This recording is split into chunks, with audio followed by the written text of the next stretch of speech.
Inspirasi Inforia Islami. Hiburan mendidik jiwa hanya yang terbaik di IKIM. Inspirasi Inforia Islami.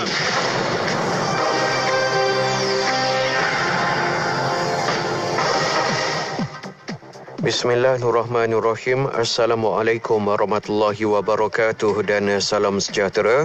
Bersama saya Ahmad Nazri Muhammad Yusof dalam berita IKIM. Kadar kebolehjangkitan RT COVID-19 mengikut kes harian bagi seluruh negara menurun kepada 0.93 setakat semalam dengan Negeri Sembilan merekodkan RT tertinggi iaitu pada 1.03. Menerusi data yang dikongsikan oleh Ketua Pengarah Kesihatan Tan Sri Dr. Nur Hisham Abdullah di akaun Facebook beliau pada malam tadi, Labuan dan Sabah merekodkan RT kedua tertinggi masing-masing pada 1.02 diikuti Sarawak 1.00. Negeri Kelantan pula mencatatkan RT terendah iaitu 0.75. Tingkatkan aspek komunikasi dan sistem penyampaian maklumat berkesan antara tumpuan Kementerian Komunikasi dan Multimedia KKMM dalam usaha menjayakan Pelan Pemulihan Negara. Menteri Bertanggungjawab Datuk Saifuddin Abdullah berkata usaha berkenaan termasuk melipat gandakan heban vaksinasi COVID-19, berita ekonomi di stesen penyiaran televisyen, program kesihatan mental serta siaran program mengenai wabak COVID-19. Pada sidang media mengenai usaha KKMM dalam Pelan Pemulihan Negara secara maya, Menteri berkenaan turut berkata semua agensi di bawah pihak KKMM telah diarahkan untuk melipat gandakan usaha pendaftaran vaksin terutamanya di kawasan luar bandar. Hasrat penduduk Mukah di Sarawak untuk melihat kemajuan berterusan di bandar nelayan itu bakal tertunai apabila lapangan terbang baharu yang dibina pada tahun 2017 akan mula beroperasi secara rasmi pada hari ini. Mengulas selanjut, Menteri Pengangkutan Datuk Seri Dr. Wee Ka Siong berkata pendaratan pertama akan menyaksikan pesawat Maswings MH3553 DHC-6 Vikings dari Miri Sarawak dan penerbangan pertama MH3412 ke Kuching, Sarawak. Tambah beliau, lapangan terbang berkenaan antara lainnya dilengkapi bangunan terminal baharu seluas 3,125 meter persegi, landasan sepanjang 1,500 meter dan lebar 30 meter, sistem pemantauan angin dan jarak penglihatan landasan, sistem navigasi radio dan sistem pencahayaan pendekatan sederhana. Sekian sahaja berita IKIM untuk edisi 10 pagi ini. Assalamualaikum warahmatullahi wabarakatuh dan salam hormat. Laporan berita tadi dari sumber bernama Kapsul Masa. Pada 5 November dalam tahun 1896, Akhbar Jajahan Melayu keluaran pertama diterbitkan di Taiping, Perak di bawah pimpinan Muhammad Omar bin Haji Abu Bakar dan Syed Abdul Hassan bin Syed Burhan. Akhbar yang berukuran 50 kali 33 cm itu mengandungi 4 muka surat bertulisan Jawi dalam bentuk tulisan cap batu. Percetakannya dilakukan oleh Perak Pioneer Press, Taiping, Perak dan diterbitkan seminggu sekali pada setiap hari Khamis. Tujuan utama penerbitannya adalah untuk menyebarkan pandangan mengenai perkembangan bahasa, pelajaran dan adat Melayu. Penerbitan akhbar ini terhenti pada tahun 1897 oleh kerana tiada pengarang yang aktif, masalah keuangan dan persaingan dengan akhbar-akhbar Melayu Jawi yang lain. Meskipun diterbitkan selama tahun, tetapi peranannya dalam perkembangan bahasa Melayu dan penyebaran pengetahuan, khususnya adat-adat Melayu, amatlah besar. Petikan fakta ini disediakan oleh Seksyen Dokumentasi dan Penerbitan Arkib Negara Malaysia. Bismillah,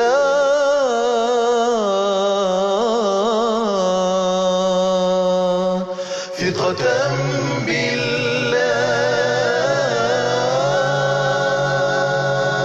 wa tawakkulan alayh, wa tawakkulan alayh, wa tawakkulan alayh, wa tawakkulan alayh.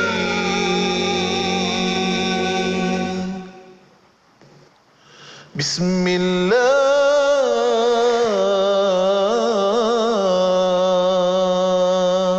ثقة بالله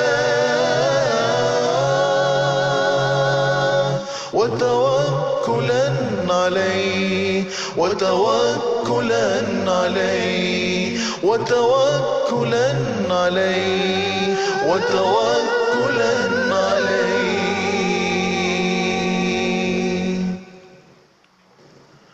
بسم الله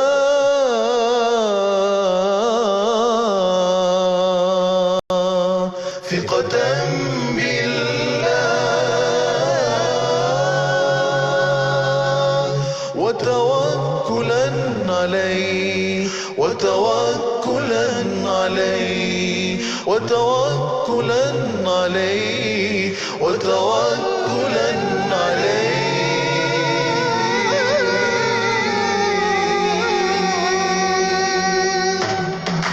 Selami ilmu untuk kehidupan kita seharian bersama Nur Hayati Paradi di Aspirasi 10.1. IKIM, Inspirasi Inforia Islami.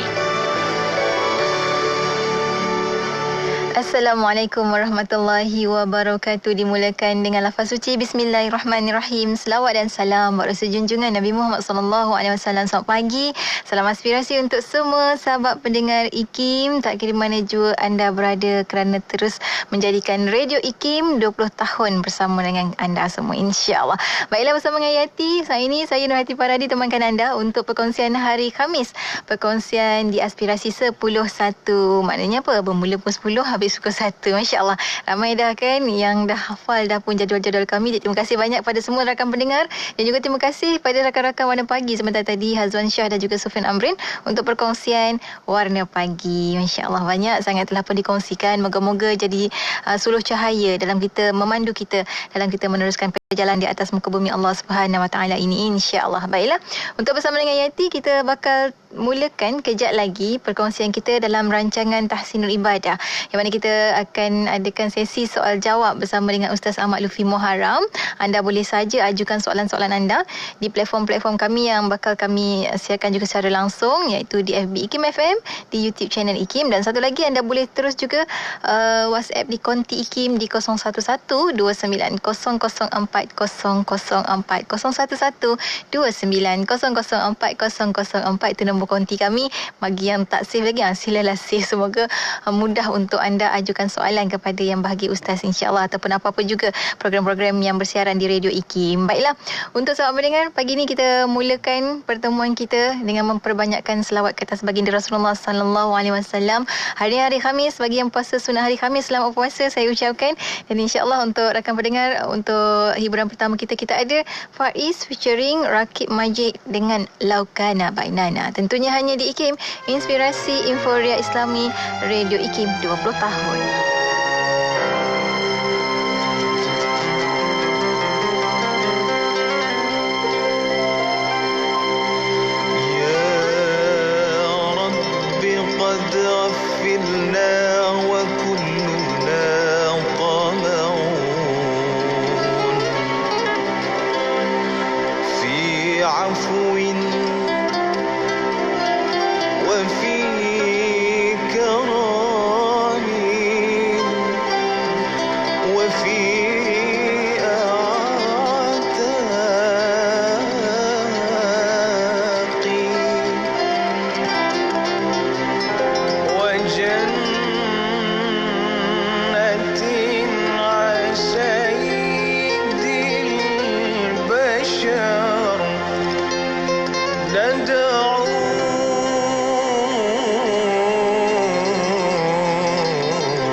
الحبيب لدنا القاسي والقريب من طيبة قبل المغيب طالبا قرب الحبيب بقربه النفس تطيب وتدعو الله فيجيب أنوار طه لا تغيب بلغنا لقاه يا مجيب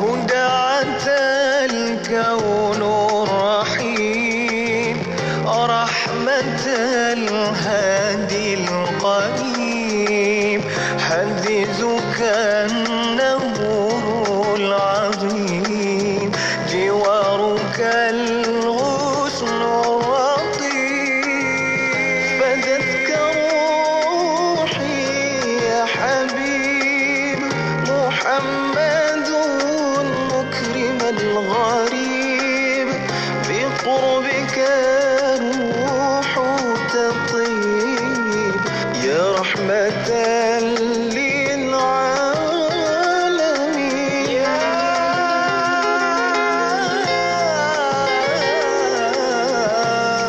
رسول الله يا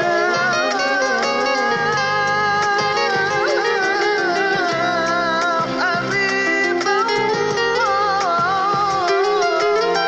يا حبيبي يا محمد يا حبيبي يا ممجد أنت للفضل المؤيد جل من صلى عليه يا حبيبي يا محمد يا حبيبي يا ممجد أنت للفضل المؤيد جل من صلى عليه يا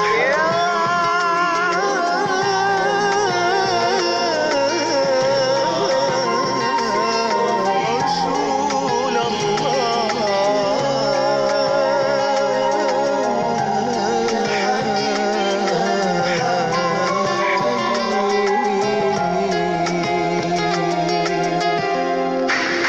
Nuraisa, Nuraisa, kosmetik mesra wuduk Nuraisa.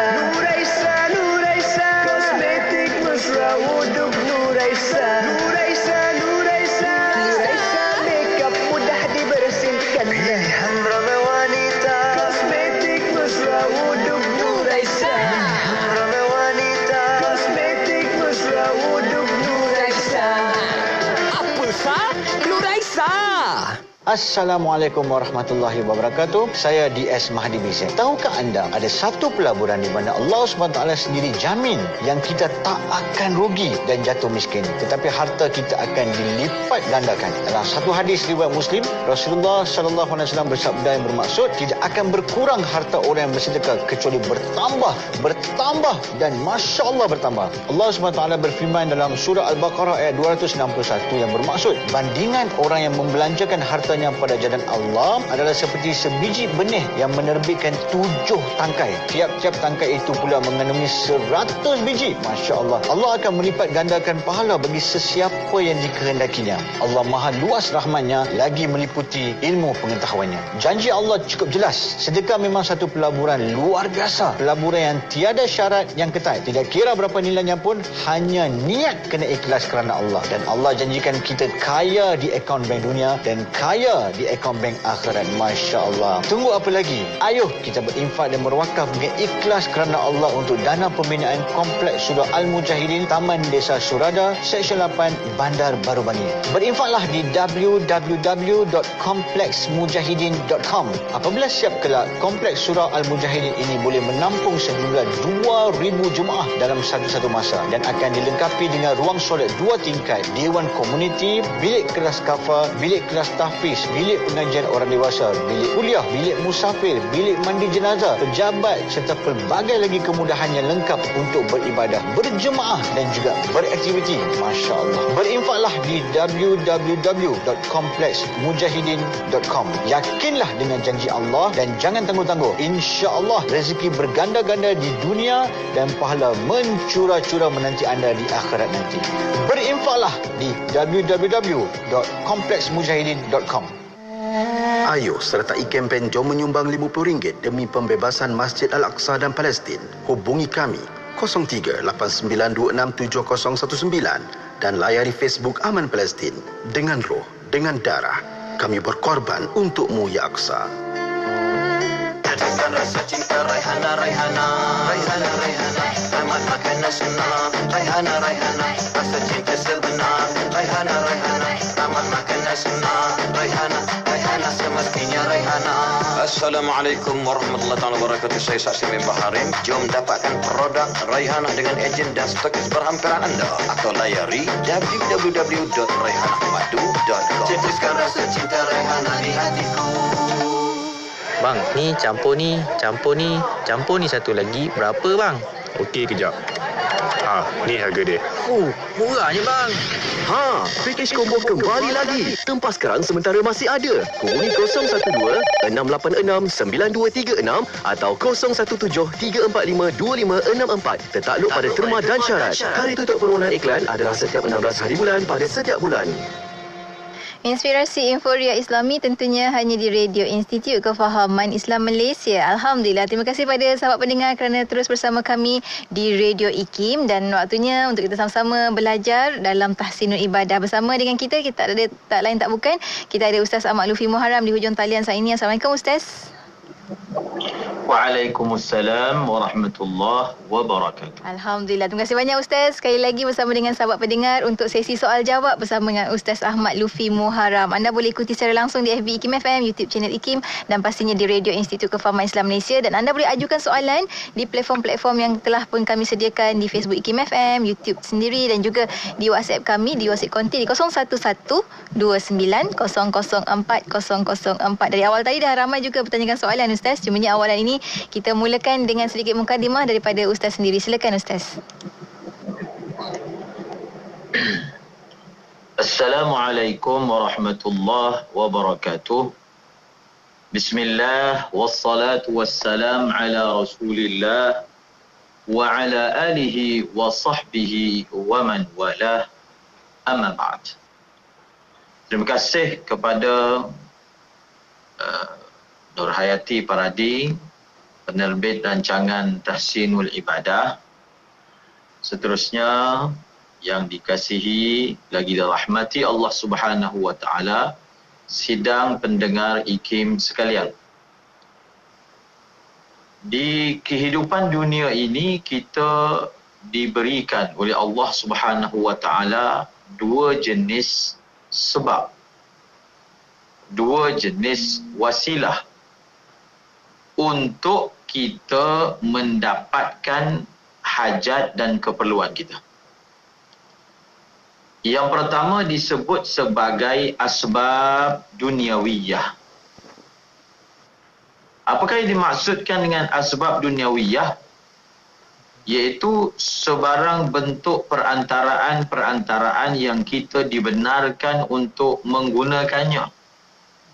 Dalam rangka misalnya menyembuhkan sakit, dalam perkara kita membebaskan diri daripada kemiskinan, mendapatkan ketenangan hati, pelbagai.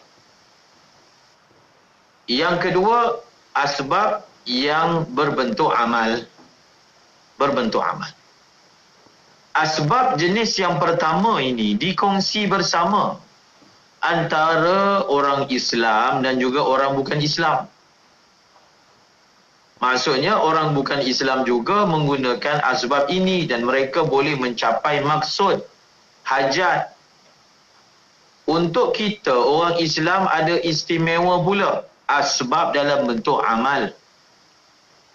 Iaitu kita melakukan amal-amal yang diajar oleh Allah dan diajar oleh Rasulullah untuk kita keluar daripada masalah.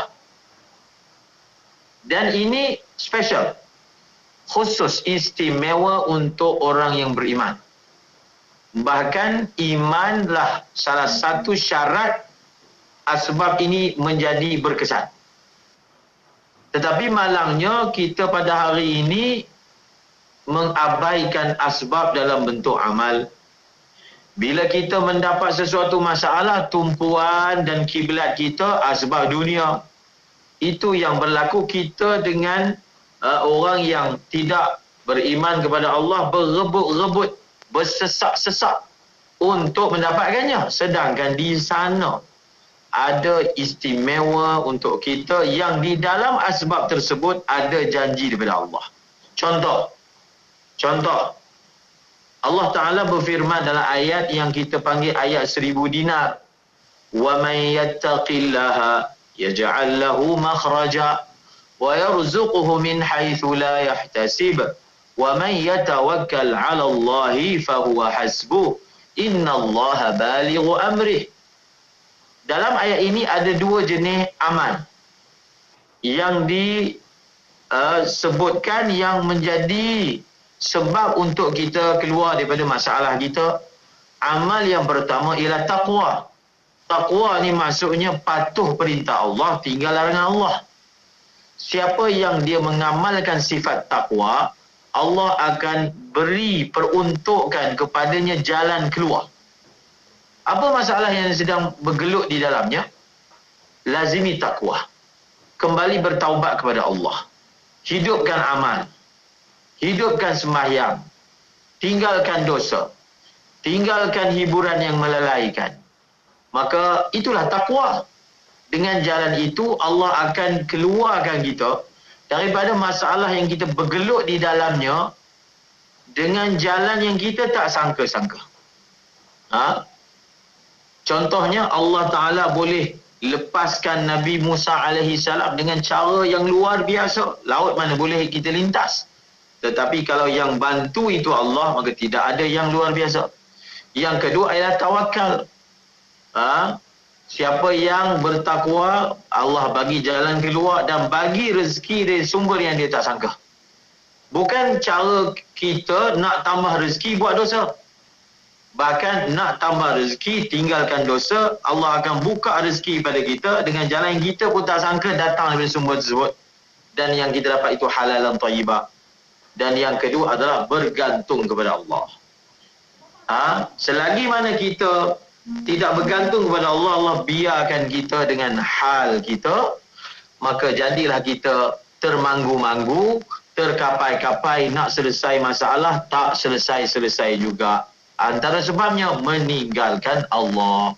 Semoga Allah Ta'ala jadikan kita semua orang yang kembali kepada Allah Subhanahu Wa Ta'ala, kerana dialah zat yang menguasai segala-galanya. Amin ya rabbal alamin. Terima kasih banyak Ustaz untuk peringatan awal untuk rakan-rakan pendengar dan juga saya jugalah yang paling dekat dengar dengan daripada Ustaz. Apapun, kita nak mulakan Ustaz perkongsian sesi soal jawab pada pagi ini, yang mana dah ramai dah rakan-rakan kita ajukan soalan. Kita ke soalan pertama Ustaz daripada sahabat kita di WhatsApp IKIM, Puan Iza dari Putrajaya, nak minta pencerahan untuk solat Isra' bagi wanita. Mestikah kena solat jemaah subuh di masjid dan berada di sana pada masa waktu Isra' itu untuk dapatkan pahala seperti mengerjakan haji sempurna, Ustaz?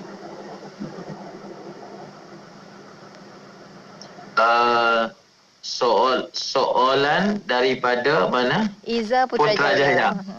Untuk solat Isra' bagi wanita, mesti ke kena solat jemaah subuh di masjid dan berada di sana pada waktu solat Isra' itu untuk dapat pahala seperti mengerjakan haji sempurna.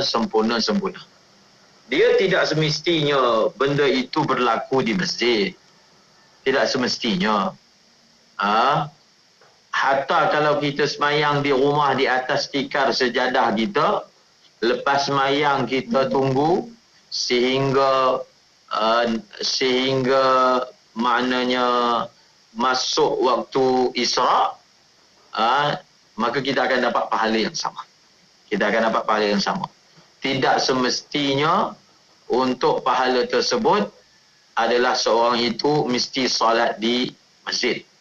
Bagaimana pula kalau dia semayang subuh di masjid, kemudian dia balik ke rumah dia? Maka dalam perkara ini, sebahagian ulama mentafsirkan bahawasanya, kalau tak silap saya, Mullah Ali Qari, walaupun satu orang itu setelah dia solat di masjid, dia beredar balik ke rumah dia dan dia meneruskan zikir di rumah dia, dan bila sampai waktunya dia mengerjakan sembahyang tersebut, maka dia juga mendapat pahala yang sama. Masya Allah, terima kasih banyak Ustaz untuk pencerahan. Seterusnya ada Azizah Ali. Penazir tanyakan soalan, jika sahabat kita ni bangkit pagi, dah masuk waktu subuh, bolehkah beliau tunaikan solat tahajud sebelum solat subuh, Ustaz? Solat tahajud ni, waktu dia habis apabila masuknya waktu subuh.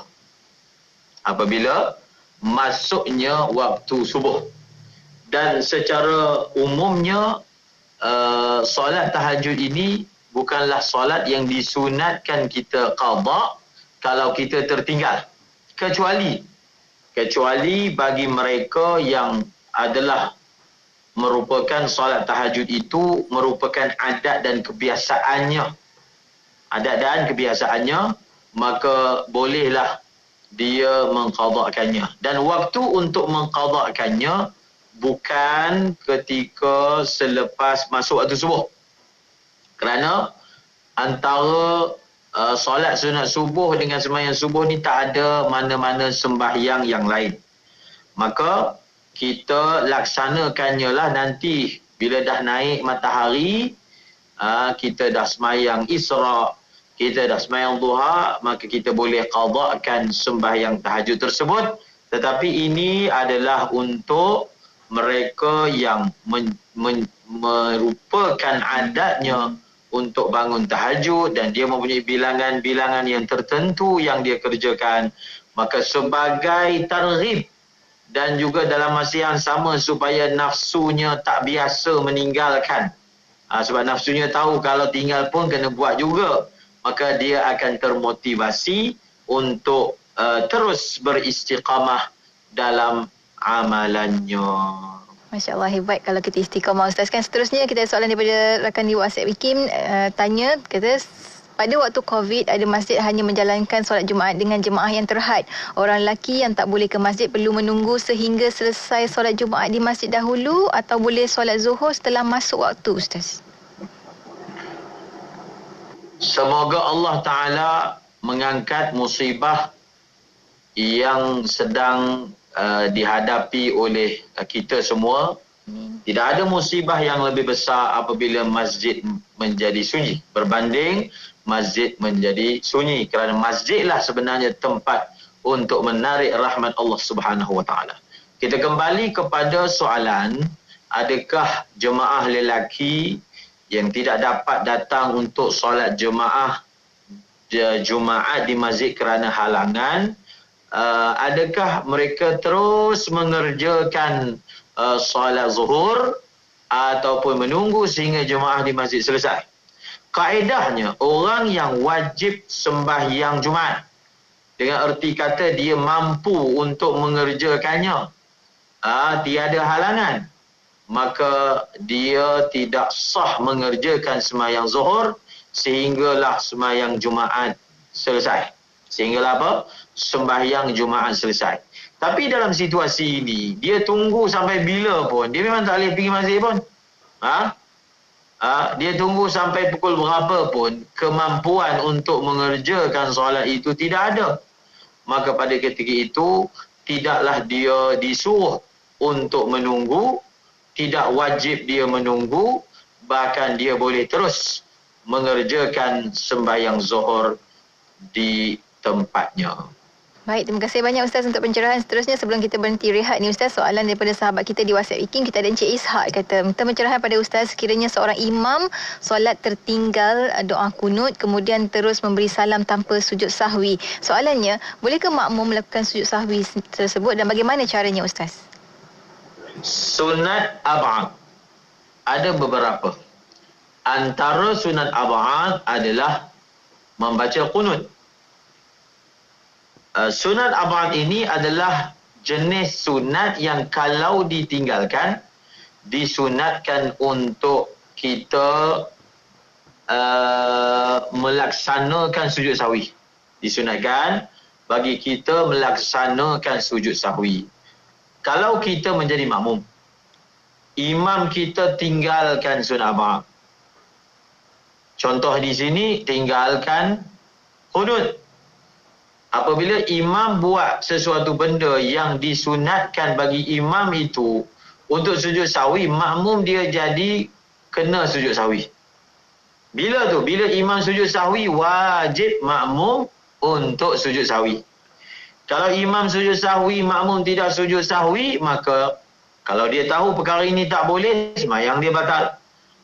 Bagaimana pula kalau imam tidak sujud sahwi? Imam terus memberi salam. Adakah makmum boleh melaksanakan sujud sahwi? Jawapannya ya. Ya. Makmum masih lagi disunatkan untuk sujud sahwi sekiranya imam meninggalkan sunat sujud sahwi yang disunatkan ke atasnya. Bagaimana itu dia nak buat tu? Bagaimana dia nak sujud sahwi? Dia tunggu imam bagi salam. Selepas imam bagi salam, dia sujud. Dia sujudlah sahwi. Berapa kali sujud sahwi? 2 kali. Kemudian dia bagi salam. Baik, terima kasih banyak Ustaz. Kita akan berhenti rehat seketika. Untuk anda akan mendengar, teruskan menghantarkan soalan, teruskan share perkongsian kita pada hari ini. Kita akan sambung lagi selepas kita berhenti rehat seketika, kembali selepas ini tentunya hanya di IKIM Inspirasi Inforia Islami.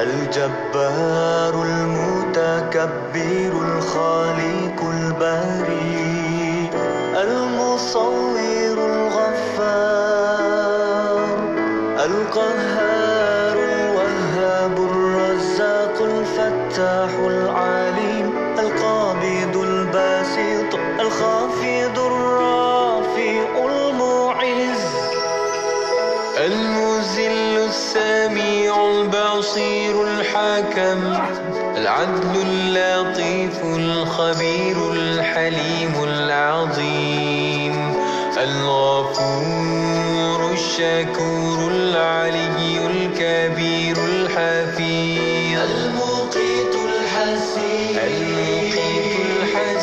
الجليل الكريم الرقيب المجيب الوسيع الحكيم الودود المجيد الباعث الشهيد الحق الوكيل القوي المتين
Aspirasi Inforia Islami tentunya hanya di Radio Institut Kefahaman Islam Malaysia. Terima kasih pada sahabat pendengar kerana terus setia bersama kami menerusi sesi soal jawab bersama dengan Ustaz Ahmad Lutfi Muharram dalam Tahsinul Ibadah. Masya Allah, kita sambung lagi Ustaz. Soalan-soalan daripada sahabat-sahabat kita yang telah pun ajukan di FB IKIM FM, YouTube channel IKIM dan juga di WhatsApp IKIM di 0112900404. Seterusnya di WhatsApp IKIM Ustaz, kita ada soalan daripada sahabat kita Encik Amir Ustaz. Encik Amir tanyakan soalan, jika solat berjemaah imam membaca surah Al-Fatihah terlalu laju menyebabkan makmum tak sempat menghabiskan Fatihah, imam sudah rukuk.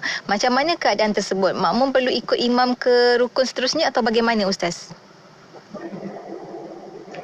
Di dalam solat berjemaah, imam membaca terlalu laju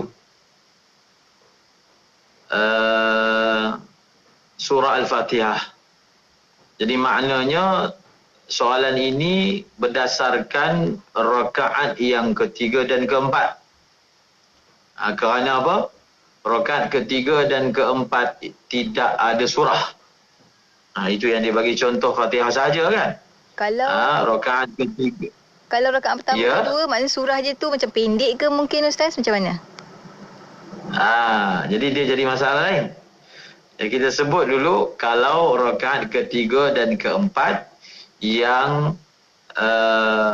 hanya ada membaca surah Fatihah sahaja. Kalau imam itu membaca terlalu laju dengan erti kata laju lebih daripada adat. Adat nak baca surah Fatihah yang bacaan normal ni beberapa minit. Dia baca laju lagi daripada tu. Mungkin jenis lidah dia lidah laju. Maka dalam keadaan ini kalaulah begitu dipanggil laju melebihi adat. Kadang-kadang imam tak baca laju, kita yang lambat. Kita panggil imam tu laju. Imam tak baca laju, biasalah. Laju tapi laju biasa. Jadi yang saya maksudkan ini memang imam itu membaca laju melebihi adat. Maka pada ketika itu berdasarkan catatan dalam kitab misalnya Al-Imam Qalyubi bahawasanya gugurlah bacaan Fatihah daripada makmum. Makmum hanya baca sekadar yang dia sempat. Kemudian apabila imam rukuk, dia boleh terus rukuk. Tetapi kalaulah sebabnya itu kita yang jenis lambat, imam baca biasa saja lajunya. Tapi oleh kerana faktor kita yang memang tak boleh baca cepat, maka makmum ini dibenarkan untuk lewat tertinggal belakang imam sehingga 3 rukun panjang. Imam rukuk, dia masih teruskan. Imam berdiri, dia masih teruskan. Dibenarkan sampailah sehinggalah imam bangkit daripada sujud yang kedua. Dia pastikan dia tidaklah tertinggal sehingga tahap itu. Maknanya imam nak bangkit, imam bangkit daripada sujud kedua pun masih berdiri lagi. Yang itu dia perlu lakukan sesuatu lah. Tapi kita tak jelaskan di sini memadai, iaitu jawapannya adalah dia bukan boleh, dia wajib teruskan bacaan Fatihahnya dan dia dibenarkan untuk lewat sehingga 3 rukun panjang. Kalau dia memang ikut imam daripada awal dan rakaat itu ada surah, maka secara mutlak makmum ini wajib habiskan Fatihah. Sebab bila imam baca surah dan imam baca Fatihah, kemudian imam baca surah pula, makmum ini dipanggil sebagai muwafiq. Apa maksud muwafiq? Muwafiq ini orang yang mendapat masa yang normal, yang masa itu meluasi untuk baca surah Fatihah. Sudah tentulah dia dapat sebab dia sempat berdiri ketika imam baca Fatihah. Dia pula sempat berdiri ketika imam baca surah. Masa itu adalah suatu masa yang cukup untuk membaca Fatihah tapi dia tak sempat habis juga. Maka ia dipanggil muwafiq. Dan orang muwafiq ni apa tindakan yang dia kena buat? dia perlu menghabiskan bacaan Fatihahnya dan dibenarkan lewat seperti masalah yang disebutkan tadi. Baik, terima kasih banyak Ustaz untuk pencerahan. Seterusnya kita ada soalan daripada Puan Mia dari Johor, Ustaz. Apakah hukum membaca surah dalam solat tidak mengikut urutan yang betul? Contohnya, rakaat pertama surah Al-Ikhlas, rakaat kedua surah Duha. Bagaimana Ustaz? Makruh untuk membaca surah di dalam solat tanpa mengikut urutannya. Baik, terima Bila kasih makruh banyak. jangan buat lah. Jangan buat. Terima kasih banyak Ustaz. Seterusnya kita ada Muhammad Hanafi Ustaz berkenaan dengan zakat Ustaz. Kalau barang kemas kita bagi orang lain yang pakai, bukannya milik kita lah, maknanya kita ada barang kemas bagi pada orang lain, beratnya 200 gram, adakah dikenakan zakat emas tersebut Ustaz?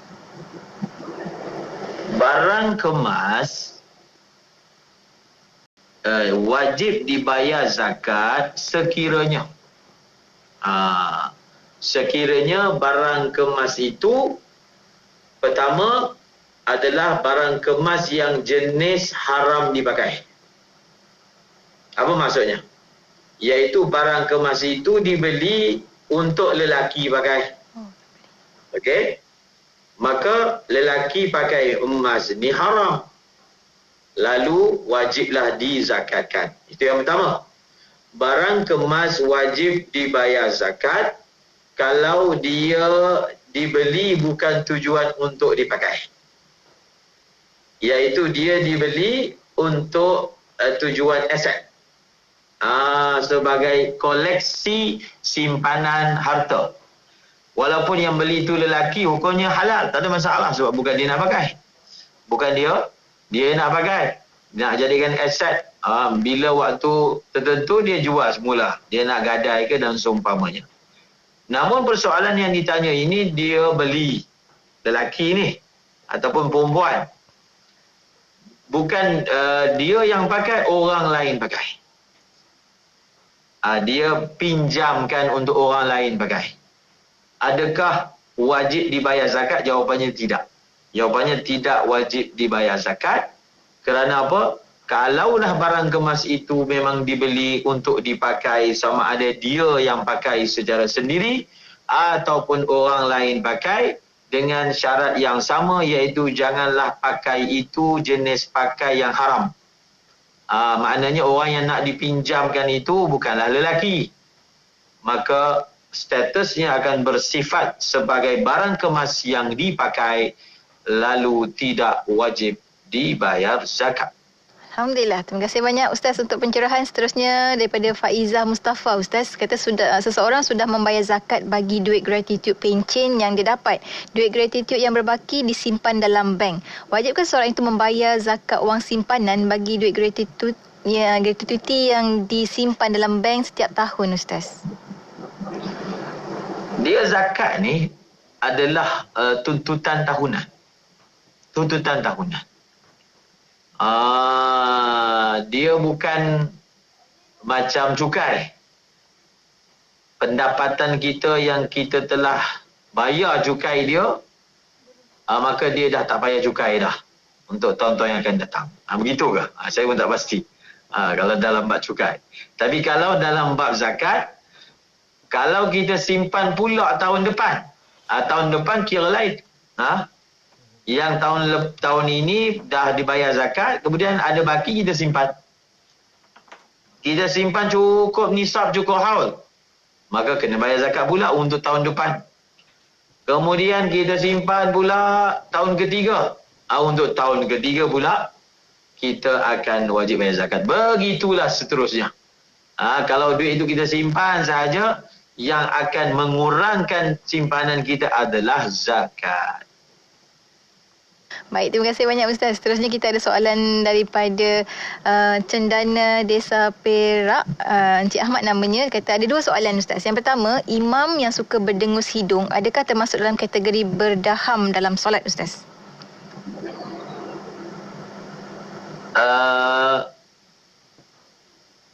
Perkara yang boleh membatalkan solat. Perkara yang boleh membatalkan solat, selain daripada perkataan-perkataan yang normal lah, bercakap lah bahasanya. Dalam mazhab Syafi'i termasuk juga sebarang suara yang keluar daripada mulut kita. Macam contohnya batuk, macam contohnya bersin, macam contohnya menguap, macam contohnya berdaham. Jadi sekarang ni orang ini dia keluarkan daripada hidung. Ya, termasuk juga meniup, nafakh. Dalam kita sebut orang tu meniup. Contohnya. Itu semua yang keluar daripada apa? Daripada mulut kan. Batuk, bersin, berdaham, mengeluh dan seumpamanya. Tapi kalau dia keluar daripada hidung, orang tak panggil bercakap lah. Dia bukan adik-beradik bercakap. Sebab dia keluar daripada hidung. Maka zahirnya yang keluar daripada hidung ini tidak termasuk dalam kategori yang kita telah sebutkan tadi. Baik, terima kasih banyak Ustaz. Soalan kedua daripada Encik Ahmad, dia kata beliau selalu mendengar bacaan doa selamat yang ada dalam buku kecil Yasin, yang ada kalimat Adyanana yang bermaksud agama-agama kami. Sesuaikah kalimat tersebut sedangkan ad-din hanyalah Islam, Ustaz? Macam mana Ustaz? Dia sebenarnya masalahnya adalah masalah nahu, kan, ilmu nahu, tata bahasa. Macam contohlah kita sebut gini kan, qulubana, hati-hati kami, ataupun kita sebut ibu-ibu dan bapa-bapa kami. Jadi kami ni ada dua ibu ke yang sebut ibu-ibu, kan? Ada dua bapa ke yang sebut bapa-bapa kami. Faham kan? Maksudnya bila dipanggil mudhaf, bila perkataan itu disandarkan kepada ramai, dia merujuk kepada agama masing-masing. Jadi oleh kerana orang Islamnya ramai, maka segi nahunya dijamakkan, bukan nak bagi tahunya bahawasanya ada agama-agama yang lain. Agama-agama kami, maksudnya sebab kami itu banyak, maka orang yang beragama itu banyaklah. Maka daripada segi teknik nahunya, maka dijamakkan. Itu saja, sudah pasti. Dia bila perkataan tu orang Islam yang sebut, kita kan sangka baik. Tidaklah senaif itu. Kalau orang tu disebut agama-agama kami, maksudnya banyak agama. Yang sebut tu kan orang Islam, tengah baca doa selamat. Sudah tentulah maksudnya pun baik. Masya Allah, terima kasih banyak Ustaz untuk pencerahan. Seterusnya kita ada Encik Ahmad Ismail dari Kota Tinggi Johor, Ustaz. Soalannya, tanah pusaka, tanah pertanian yang telah difaraidkan, jika tanah itu diusahakan, adakah hasilnya perlu juga difaraidkan kepada waris ataupun penama-penama, Ustaz? Tanah yang sudah difaraidkan, kalau saya tidak salah faham lah, tanah pusaka yang telah difaraidkan, ya maksudnya tanah pusaka telah difaraidkan, maka pemunya, iaitu waris yang dapat bahagian daripada faraid itu, dia telah usahakan. Betul kan? Dia telah usahakan bahagian dia. Jadi bila dia usahakan bahagian dia, maka segala-galanya tak ada kaitan dengan orang lain. Apabila dia telah difaraidkan dengan makna telah diagihkan, telah dipecah tanahkan, dah ada tuan masing-masing, mungkin geran pun dah pecah, dah ada nama asing, kemudian setiap pemilik bahagian itu dia usahakan dia punya, maka orang lain dah tak ada kaitan dah dengan tanah tersebut. Sebab dah jadi milik dia lah kiranya Ustaz, kan? Kerana telah menjadi milik dia.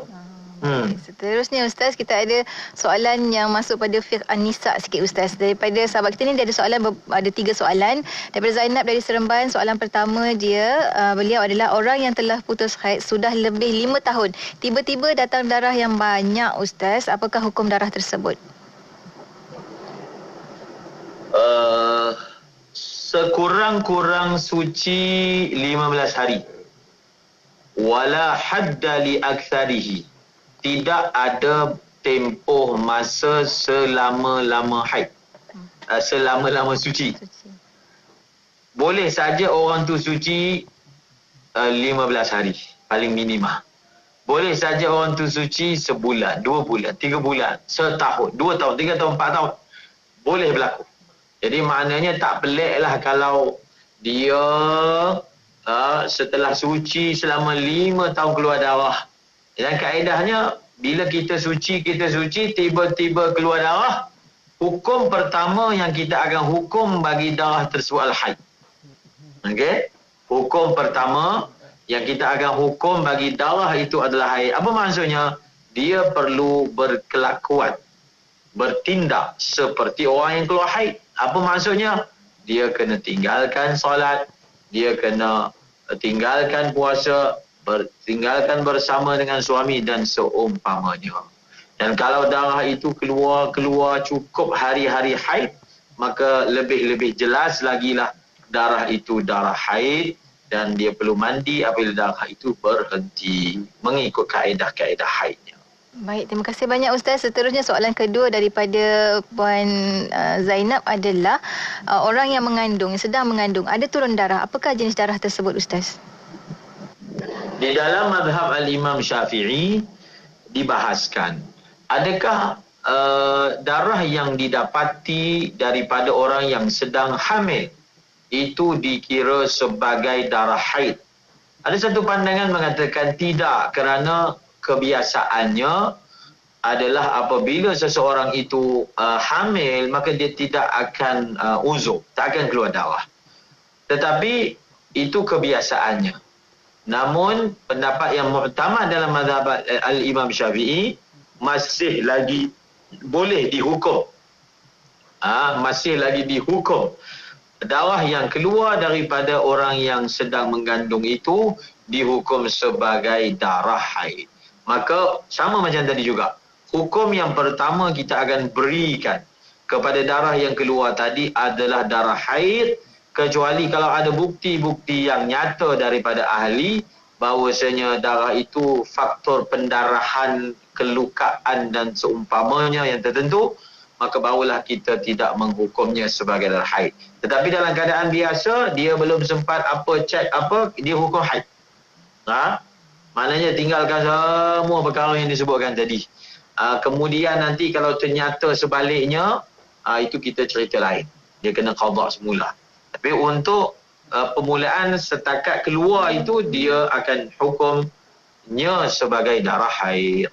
Baik, terima kasih banyak Ustaz. Dan seterusnya soalan ketiga daripada Puan Zainab ini tentang nifas pula Ustaz. Orang yang nifas, berhenti darah nifas selepas 20 hari, suci selama 10 hari, selepas itu datang semula darah. Apakah hukum darah tersebut Ustaz? Satu orang perempuan keluar darah nifas selama 20 hari. Kemudian berhenti 10 hari. Datang semula. Okey, saya bagi kaedah. Kalau dalam lingkungan 60 hari, kita berhenti darah di tengah-tengah itu. Kalaulah darah itu berhenti kurang daripada 15 hari dan datang semula. Maksudnya berhenti kurang 15 hari, datang semula. Dan dia datang semula tu masih lagi dalam lingkungan 60 hari. Maka darah yang datang semula itu adalah darah nifas juga. Okey? Tetapi kalaulah darah itu keluar selepas berhenti selama 15 hari dan ke atas, maka darah itu hukumnya darah haid. Setelah mendengar kaedah dan formula yang saya telah sebutkan tadi, maka kita serahkan kepada DJ Nur Haidin untuk jawab. Adakah ini darah yang datang semula itu darah nifas ataupun darah haid? Darah nifas Ustaz. Darah nifas kerana dia datang semula sebelum suci selama 15 hari. Hanya 10 hari saja datang semula dan masih lagi dalam nombor kiraan lingkungan 60 hari. Maka hukumnya adalah darah nifas. Jadi setiap ibadat yang dilakukan dalam masa 10 hari itu macam mana Ustaz? Ibadat yang dilakukan dalam tempoh itu. Ibadah yang dilakukan tempoh itu ternyata ibadah itu adalah tidak sah. Adalah tidak sah kerana suci yang ada tengah-tengah antara itu kita hukum juga sebagai apa? Hukum juga sebagai nifas. Baik. Suci tu maknanya tak keluar darah lah. Kita hukum juga sebagai nifas. Maknanya kalau dia puasa ke apa ke, puasa itu ternyata tidak sah. Nanti dia kena taubat lagi sekali. Baik, terima kasih banyak Ustaz untuk jawapan. Seterusnya kita ada Encik Ismail Haji Osman tanyakan soalan. Ada jemaah sembahyang maghrib mengikut jemaah yang sedang solat gerhana Ustaz. Tapi makmum tu tak mengetahuinya daripada awal. Adakah ianya perlu mengikut semua perbuatan imam itu, iaitu 2 rakaat, 2 kali rukuk, 2 kali yang solat-solat lain namanya 2 kali rukuk, sedangkan dia tak tahu masa tu mengikut imam tersebut Ustaz? Salah satu daripada syarat sah mengikut imam, apa yang disebut dalam kitab ayyatawafaqa nazmu salatihima. Salah satu daripada syarat sah untuk kita mengikut imam adalah bersepakat urutan solat mereka berdua. Maka diberi contoh, kalaulah imam sembahyang gerhana ataupun imam sembahyang mayat ataupun sebaliknya, maksudnya makmum yang sembahyang gerhana, imam sembahyang biasa, makmum yang sembahyang mayat, imam sembahyang biasa ataupun terbalik yang saya sebutkan tadi, maka dia tak menepati syarat tersebut. Kerana apa? Urutan sembahyang jenazah lain, dia tak ada dia rukuk sujud, kan? Urutan sembahyang gerhana lain, dia ada 2 kali rukuk, 2 kali baca Fatihah 1 rakaat. Bila urutan tak sama, tak sah. Jadi apa makmum ni, maksudnya sembahyang dia tak sah lah. Bukan dia nak kena ikut ke tak, memang tak boleh ikut. Memang dia tak boleh ikut kerana tidak menepati syarat ikut imam, iaitu an yatawafaqa nazmu salatihima. Terbaik kena keluar dah Ustaz, mufarakah. Ya. Baik, seterusnya kita ada satu soalan, kira soalan terakhir daripada sahabat kita ni Ustaz, agak panjang soalannya berkenaan dengan harta pusaka. Soalan di WhatsApp IKIM, bapa saudara sahabat kita ni memegang harta pusaka datuknya. Ayah sudah meninggal dunia sebelum datuk meninggal. Jadinya bila datuk meninggal dunia, bapa saudara memegang semua harta tersebut, harta datuk, dan tidak membahaginya kepada adik-beradik yang lain yang masih hidup. Bapa saudara selalu memberi duit kepada mereka adik-beradik kerana menyatakan itu duit pusaka. Jadi sahabat kita ni agak risau. Bapa saudara itu ada syarikat dengan kawan dia yang baru-baru ini telah mengambil hak kawan-kawan dalam syarikat tu. Maknanya dua kes lah Ustaz. Satu harta pusaka, keduanya harta syarikat pula. Dia kata agak risau, takut-takut duit yang diberikan kepada mereka adik-beradik adalah duit daripada hasil subahah. Jadi bagaimana Ustaz? Sebab rakan kita ni masih lagi belajar Ustaz. Jadinya tak bolehlah nak buat apa-apa dan memang memerlukan duit juga untuk pembelajaran beliau. Macam mana Ustaz? Masalah harta pusaka ini, pengetahuannya di kalangan masyarakat awam ni masih nipis.